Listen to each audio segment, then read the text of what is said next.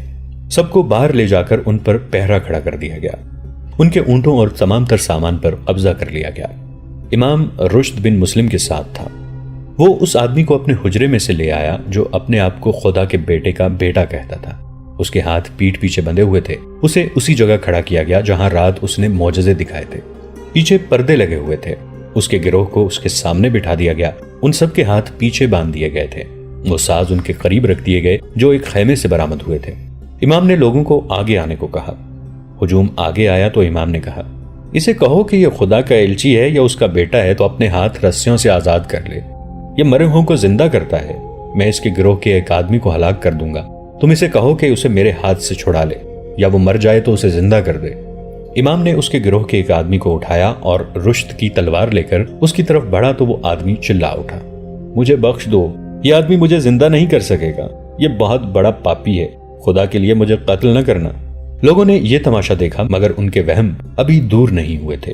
امام اس آدمی کا چوغا اور کپڑے بھی ساتھ لے آیا تھا۔ نرم لکڑی بھی ساتھ تھی۔ امام نے یہ کپڑے پہن لیے، کسی کو دکھائے بغیر لکڑی اندر رکھ لی، اوپر چوغا پہن لیا۔ اس نے رشد سے کہا کہ اپنے 4 تیر انداز میرے سامنے لاؤ۔ تیر انداز آئے تو اس نے کہا، 30 قدم دور کھڑے ہو کر میرے دل کا نشانہ لو اور تیر چلاؤ۔ تیر اندازوں نے رشد بن مسلم کی طرف سوالیہ نگاہوں سے دیکھا۔ رات کو محمود نے رشد کو تیروں اور خنجروں کو سینے میں اترنے کی حقیقت بتا دی تھی۔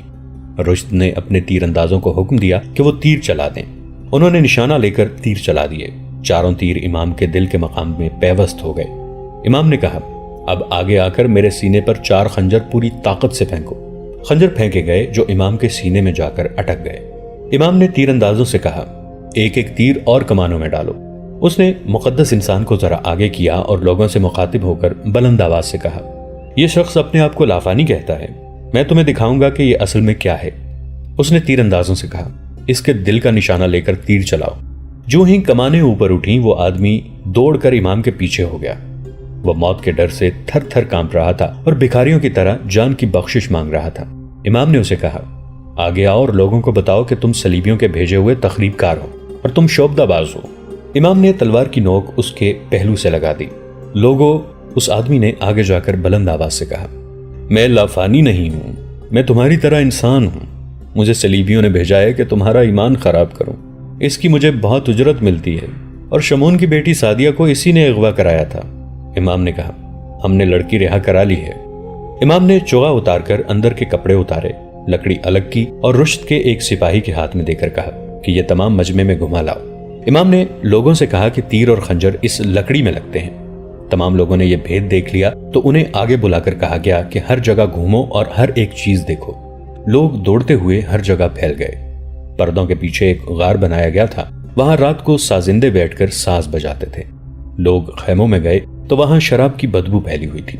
لوگ ہر جگہ گھوم پھر چکے تو انہیں ایک جگہ بٹھا کر بتایا گیا کہ یہ سب ڈھونگ کیا تھا۔ امام نے معلوم کر لیا تھا کہ جسے اس نے رات کو زندہ کیا تھا وہ کون ہے۔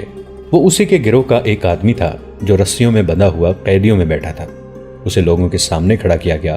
ایک اور آدمی لوگوں کو دکھایا گیا جو رات کو بوڑھے کا بہروپ دار کر اس آدمی کا باپ بنا تھا۔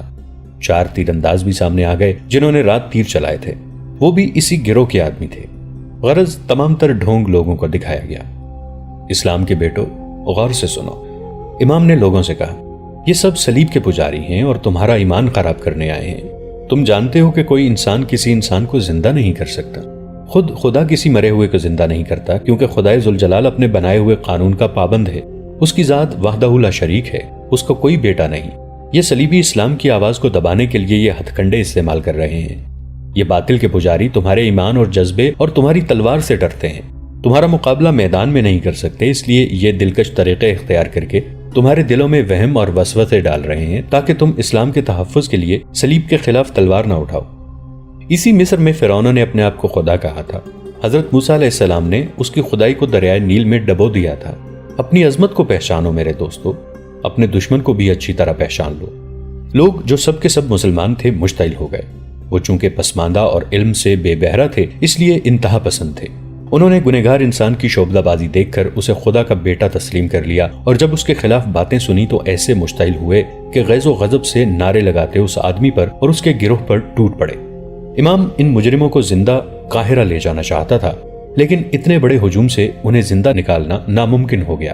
رشد نے تشدد سے ہجوم پر قابو پانے کا مشورہ دیا، جو امام نے تسلیم نہیں کیا۔ اس نے کہا کہ تمہاری تلواروں سے یہ سیدھے سادے مسلمان کٹ جائیں گے، انہیں اپنے ہاتھوں ان لوگوں کو ہلاک کرنے دو تاکہ انہیں یقین ہو جائے کہ جس نے خدا کا ایلچی اور بیٹا ہونے کا دعویٰ کیا ہے وہ ایک گنہگار انسان ہے جسے کوئی بھی انسان قتل کر سکتا ہے۔ امام رشد بن مسلم اور محمود ایک طرف ہٹ گئے۔ رشد نے ایک ٹیلے پر جا کر اپنے سپاہیوں کو للکارا اور کہا، تم جہاں ہو وہیں رہو، ان لوگوں کو مت روکو۔ تھوڑی دیر بعد وہاں امام، محمود، رشد بن مسلم اور اس کے دستے کے سپاہی رہ گئے۔ تمام تر ہجوم غائب ہو چکا تھا۔ رات جہاں شعبدے دکھائی گئے تھے وہاں شعبدہ باز اور اس کے گروہ کی لاشیں پڑی تھیں۔ لڑکیوں کو بھی قتل کر دیا گیا تھا، کوئی لاش پہچانی نہیں جاتی تھی، سب قیمہ ہو چکی تھی۔ لوگ خیمے، پردے اور تمام تر سامان لوٹ کر لے گئے تھے۔ مجرم گروہ کے اونٹ بھی لوگ کھول کر لے گئے اور رشد کے دستے کے 9 گھوڑے بھی لاپتہ ہو گئے۔ ان کے سوار پیادہ تھے اور گھوڑوں سے دور، لوگوں کو معلوم نہیں تھا کہ یہ اپنی فوج کے گھوڑے ہیں۔ یوں لگتا تھا جیسے آندھی آئی ہے اور سب کو اپنے ساتھ اڑا کر لے گئی ہے۔ ہمیں اب قاہرہ چلنا پڑے گا، امام نے رشد اور محمود سے کہا۔ یہ واقعہ حکومت کے سامنے رکھنا ہوگا۔ ان چند ہی دنوں میں سلطان صلاح الدین ایوبی نے جو احکام نافذ کیے اور جو اقدام کیے وہ انقلابی تھے، اتنے انقلابی کہ اس کے قریبی دوست اور مرید بھی چونک اٹھے۔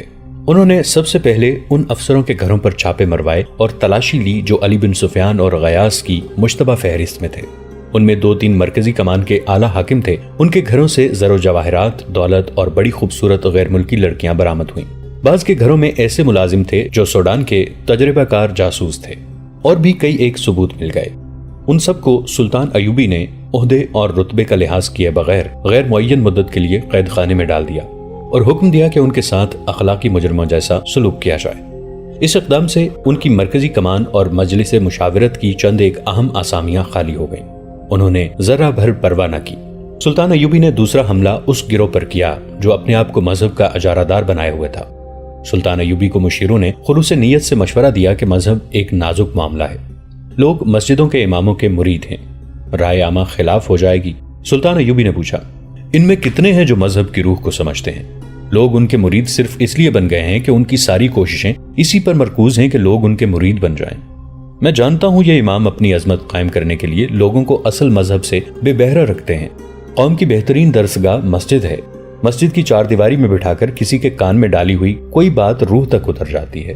یہ مسجد کے تقدس کا اثر ہے، مگر یہاں مسجد کا استعمال غلط ہو رہا ہے۔ مسجدوں میں امام پیر اور مرشد بنتے جا رہے ہیں۔ اگر میں نے مسجدوں میں باعمل عالم نہ رکھے تو کچھ عرصے بعد لوگ اماموں، پیروں اور مرشدوں کی پرستش کرنے لگیں گے۔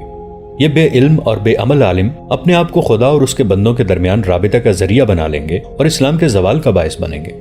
سلطان ایوبی نے اپنے ایک مفکر اور باعمل عالم زین الدین الواعظ کو مشورے کے لیے بلایا۔ اس عالم نے اپنا جاسوسی کا ایک ذاتی نظام قائم کر رکھا تھا، اور ایک بار اس نے صلیبیوں کی ایک بڑی ہی خطرناک سازش بے نقاب کر کے بہت سے آدمی گرفتار کرائے تھے۔ وہ مذہب کو اور مذہب میں جو تخریب کاری ہو رہی ہے اسے بہت اچھی طرح سمجھتا تھا۔